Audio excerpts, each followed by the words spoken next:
A glimmering blue streak rocketed through the air above Megalopolis, weaving between skyscrapers, ducking below streams of flying hoverpods, and blasting through holographic advertisements, just for fun. Excitement spread throughout the city as ordinary citizens identified the flying object overhead. "Hey, look, it's Shiro and Kelly," said a man selling digital tacos on a street corner. He waved up at the sky to greet the famous duo.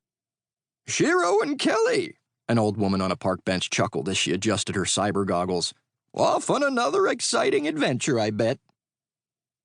"I wish I had a super bot," said a kid staring out the window while feeding his dead goldfish. Before long, Shiro Hanayama and his robot best friend /tutor/bodyguard, Kelly, reached their destination, the Hanayama Robotics Corporation. A 200-story building covered in lush bioluminescent greenery, which towered over the sprawling cityscape that had once been known as Los Angeles. A landing pad extended from the building, and Kelly touched down gently in the center.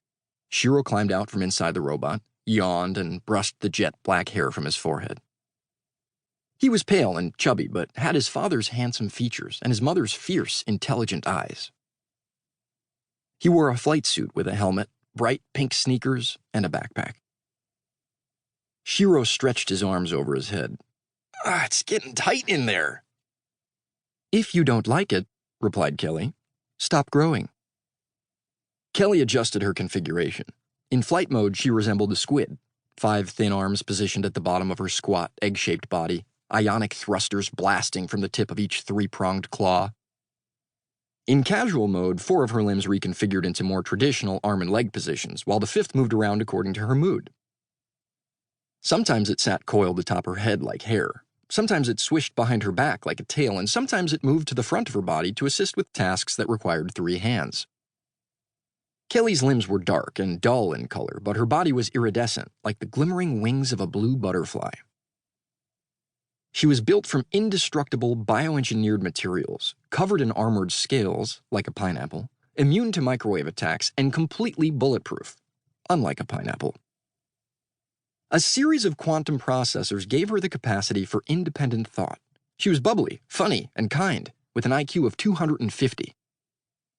Kelly was famously considered to be the most advanced robot on Earth. Her groundbreaking technology was highly coveted by government spies and rival corporations. But despite their best efforts, the Superbot's mysterious power source remained top secret. Shiro's mom, Professor Hanayama, had designed Kelly to help care for and protect her son. The professor was tall and thin, with big penetrating eyes, a small mouth, and an asymmetrical haircut that had been dyed snow white. She always dressed in gray from head to toe, with a single fresh-cut flower tucked into her lapel for a touch of color. Professor Hanayama ran one of the largest corporations in the solar system, leading the innovation of bioquantum technology and working tirelessly to protect what little remained of Earth's natural resources. It was a very demanding job, which meant she didn't get to spend much time with Shiro. They had planned to have breakfast together before she left for work that morning, but Shiro had overslept. Again. When Professor Hanayama noticed her son and his robot outside her office on the landing pad, she paused her presentation and glowered at them through the window. Shiro pleaded with his hands, miming an apology. His mother turned back to the national ambassadors gathered around the table in the conference room, excused herself, and stepped outside. "Good morning, Professor," Kelly said, bowing. "Good morning, Kelly," said Professor Hanayama as she gave Shiro an angry hug.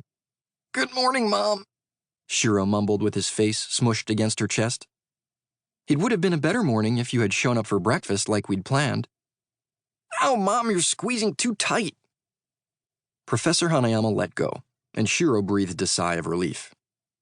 "I'm really sorry. I was up late, and I couldn't find my new sneakers this morning, and—" "Save it, Shiro," said Professor Hanayama. "I'm giving you one last chance. But if you dare break your poor mother's heart again tomorrow, I swear I will send you to the Mars colony to live with your father." "But the only reason I don't have time for more excuses." Professor Hanayama adjusted the orchid in her lapel and walked back inside. "You should have woken me up," Shiro muttered under his breath. "You made me pinky promise not to," Kelly protested. "I believe your exact words were, 'I don't need you to babysit me. I can take care of myself.'"